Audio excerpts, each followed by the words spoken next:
working with Diddy? Man, that kind of came later. Like when I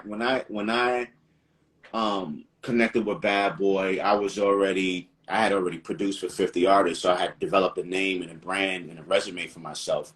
When I kind of came to BadBoy, I was always a hustler, man. I was always a hustler person, to try to figure it out on my own. I didn't want any handouts. I didn't want any help. Anyone who really knows me knows, like I'm not one that asks for much. If I can figure it out, I'm gonna figure it out. If I can't, I'm gonna still try to figure it out and then figure it out tomorrow and not still try to figure it out before I ask. Like that's like their last resort. So yeah, when that whole BadBoy thing came about, shout out to Sherry Dennis. We're working on her album. I produced a record called Waiting for her. Puff heard it. The whole BadBoy family heard it.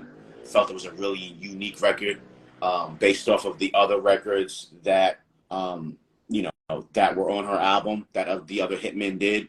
And it kind of raised his eyebrows a little bit, like, well, who did that one? It was young kid named Amadeus. He's really doing his thing. He's gonna come up out here, and that's how I got his attention.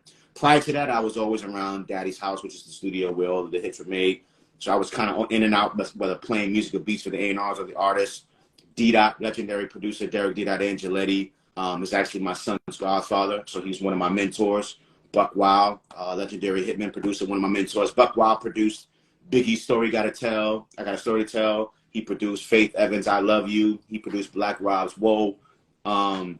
Derek D. Angeletti did Hypnotized, Benjamin's Money, Power, and Respect. So these are my big brothers, that are part of the team that were always influential. So, again, when that opportunity came for me to be a hitman, it was something that I had to do, a dream that I've always dreamt as a little kid.